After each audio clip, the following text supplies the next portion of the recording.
Okay guys, today we're going to look at sports flooring. Sports flooring is a big thing in South Africa today. There's Virgin Active gyms, there's Planet Fitness gyms, a lot of gyms coming up. Every single gym has a sports floor. Of course, there's still squash court flooring, there's basketball flooring, and rollerblade, inline rollerblade, hockey. All these things use wooden floors today. It's a specialist field, and I'm going to show you today a little bit about sports flooring, how it's installed and why it's different to the normal domestic. First of all, your sports flooring is all equal in one length. It's very important to have one length in the sports floor because you always want the end of your plank to end on the middle of a batten. So in other words, if there's any impacts, it's not going to break the end match. And we'll show you that a little bit closer in a minute. Because of the one length, you can get equal centers. So it always ends in the batten. You don't have to start putting in dummy battens and all that kind of thing. Today we're at Planet Fitness. We're installing the sports floor. You can see, you'll see just now when the camera shoots around, it's quite a big floor, longer than your normal 8 meters. You can get away with this in a gym for the simple reason that you have a climatized area here. It's fully acclimatized. The humidity, which I've tested, is sitting around about 30 degrees, or 30%, sorry. The humidity is sitting around 30%, and that means this wood will acclimatize exactly to this area and shouldn't expand and contract once all the air conditions are on all the time. So you can go wider. It's also a nail down floor. It's best for sports floors as nail downs on battens. You can also do sports floors on other systems where there's elastic mats or where there's spongy mats, but generally the wooden floors are done with battens, the old-fashioned way of nail down. Right, so now we're going to show you a little bit about what's happening on the installation, a little bit of a closer view. So let's go and have a look. Guys, first of all, this is a nail down floor. So they're using a nail that comes from America. You see it's tapered and serrated. And just now you'll see this, the nailing machine that's actually putting the floor in. It's very quick. The floor like this can be laid in one day, and it's probably about 200 square meters. So it's imperative that you use the right nail to put in a sports floor like this. When it comes to any nail down floor, the correct nail, because if you're using a brad nail on a pneumatic, it's the wrong nail, the floor is going to work itself loose. Right, so the nail is important. Number two, you can see here there's only a sheet of plastic under the batten. Generally in a domestic situation, we want a plastic under and over the batten.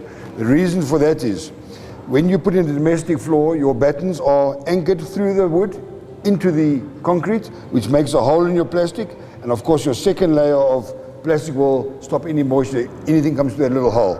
That's just the insurance. On a floor like this, these battens are all loose laid. We'll show you just now how we can move these battens. They're not anchored to the ground. The reason is that every batten has a rubber, so you get an effect of a sprung floor.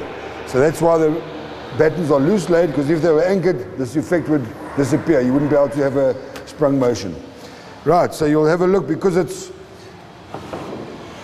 the idea, you can see here's the batten ending in the middle. So of course, if there's any impact and someone hits hard into the floor, it's not going to do that and crack the floor. It cannot do that. So there it gives you a full solid floor. So these battens are spaced at 436 millimeters, which we're looking for the closest to 400 millimeters. So 436 millimeters according to this length plank gives you centers of 436. So your batten is set and your plank will always sit in the middle of a batten, or at least on the batten. You'll also notice, as I said earlier, there's only one sheet of plastic. So we'll just, for what it's worth, I'll just quickly take a quick moisture reading underneath into the ground. Here we're talking around about 12% on the protimeter, which we're happy with. The wood is sitting around about 12%. So we have a good equilibrium in this situation. The moisture in the beam here is sitting on 10%. Again, happy. Screed at 12, timber at 12, beams at 10. Everything's within 2% of each other. We have a happy situation in this installation. Here you're just seeing the expansion along the joint here. That expansion is important because this floor is 10 meters wide, and if this floor expands, it can close that gap and burst up. Now, the maximum they can leave here is 20 millimeters because of the skirting. Now, if this floor had to expand and burst, this might actually be an installer fault. But the installer feels safe because he knows there's a climate control in the room. It's air conditioned, which brings the humidity and the moisture down. This fit has been fitting floors in gyms for many, many years and never had a problem because of his air conditioning system. So be careful, if there's no air conditioner, you're going to get humidity, you're going to expand, this floor is going to burst up. Installer feels safe, he's taking the responsibility of this. Because of the skirting is only 20 millimeter, he's happy because of his climate control in the room.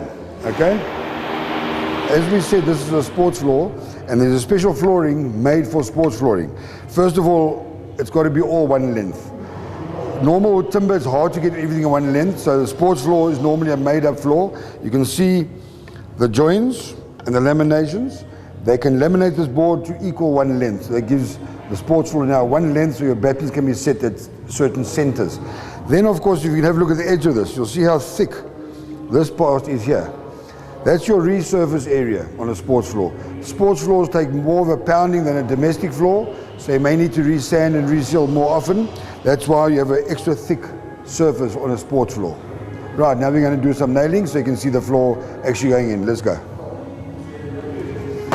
Right, what you can see happening here is you've got one guy actually placing the timber, that's called racking the floor. Another guy knocking it in to make sure it's all tight.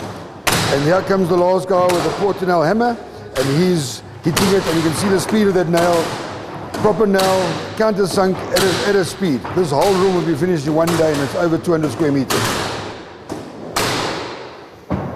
Right, while he's marking and cutting the glass plank, I just want to show you the end sits on the beam, never in the middle. Very important on a sports floor. This can also go for school halls, stages, or sports flooring where there's huge traffic, commercial wear. You can often do this, so you don't have a problem of the timber caving in under pressure and causing the top of the grooves to break out. So, center of the batten, very important on the sports floor. I just wanted to show you the batten over here. You can see this batten, it's a 50 by 50 planed all round pound batten. Planed all round, that means it's always equal. Sometimes rough sawn timber is not always equal, a planed all round is equal. So the size is the same. It's a piece of timber placed over here with a rubber, a 10 millimeter rubber, which will give you some shock absorption against shin splints for the people doing aerobics, that type of thing. Very important, and you can see these battens are loose laid. There's no anchors in this batten whatsoever. That's why it doesn't pierce the plastic, and we're happy with one plastic, and this room is upstairs anyway. If you are worried about anything, please, then you can still use a double plastic.